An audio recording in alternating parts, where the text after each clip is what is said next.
Você pode achar que essa história é sobre um mafioso frio, calculista, implacável. Não é. É sobre o que acontece quando você entra em um jogo achando que ainda tem escolha e descobre tarde demais que o papel já foi escrito. Fica até o final.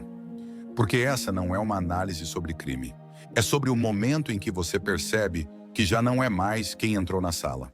E se esse tipo de leitura te pega, se inscreve agora. Aqui a gente não assiste personagens. A gente usa eles como espelho.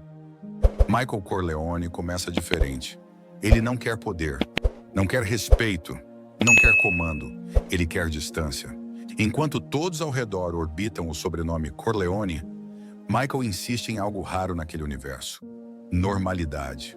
Ele acredita que pode amar sem dever, existir sem pertencer, ser alguém sem carregar o peso do nome. E é isso que torna a queda tão silenciosa.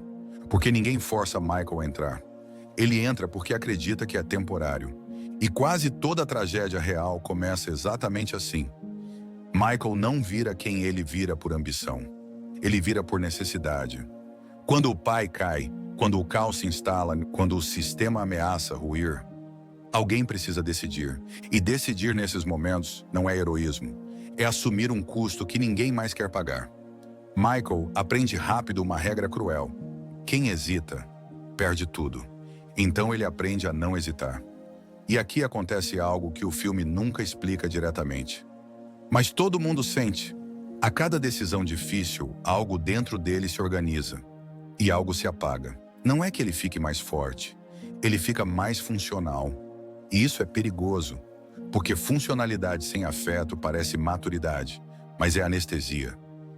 Existe uma mentira muito sedutora nessa trajetória. A ideia de que frieza é controle. Michael começa a confundir silêncio com inteligência, distância com autoridade, rigidez com respeito. E funciona. As pessoas obedecem, o sistema se estabiliza, o caos diminui. Mas a pergunta que ninguém faz é simples: a que custo? Porque toda vez que Michael escolhe o que precisa ser feito, ele escolhe também abrir mão de algo que não volta. Um gesto, uma expressão, uma dúvida. Ele não perde a alma de uma vez, ele perde em parcelas. E aqui vem o ponto que conecta com quem está assistindo. Michael não é só um mafioso. Ele é o filho que teve que amadurecer cedo. O homem que virou referência. A pessoa que todo mundo consulta, mas ninguém cuida. Quando você vira o eixo, não existe espaço para falhar. Você não pode se confundir, não pode demonstrar medo, não pode parar. Você precisa sustentar. E sustentar por tempo demais cobra juros altos. Michael não vira frio porque quer. Ele vira frio porque calor vira vulnerabilidade. E vulnerabilidade vira risco. Quantas pessoas vivem exatamente assim, sem nunca perceber? Em algum ponto da história, Michael já não reage mais. Ele calcula. Não porque seja mais inteligente, mas porque sentir se tornou caro demais. Amar virou distração. Confiar virou ameaça. Explicar virou fraqueza. E o silêncio passa a ser a linguagem principal. Ele não grita, não explode, não se justifica. Ele simplesmente executa. E o mundo ao redor interpreta isso como poder absoluto. Mas por dentro, o que existe é outra coisa. Isolamento. Tem um momento crucial nessa transformação, quando Michael percebe que não está mais protegendo a família. Ele está protegendo a estrutura. E estrutura não ama, ela exige. A família vira argumento, o legado vira desculpa, e a identidade vira função.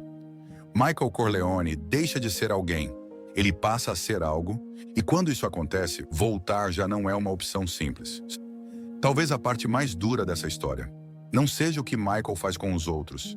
É o que ele faz consigo. Ele sacrifica a própria espontaneidade, em nome da estabilidade.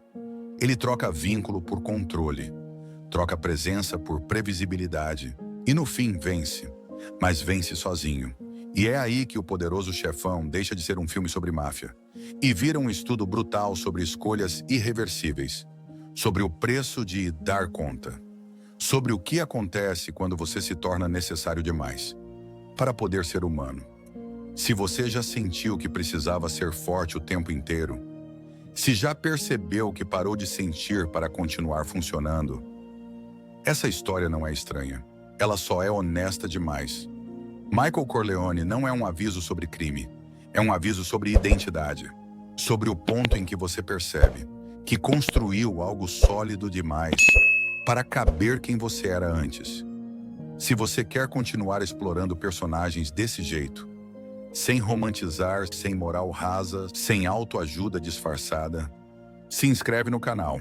Aqui cada história é um espelho. E algumas refletem coisas que a gente prefere não nomear. O próximo personagem vai tocar em outro ponto sensível e você vai sentir, antes de entender por quê.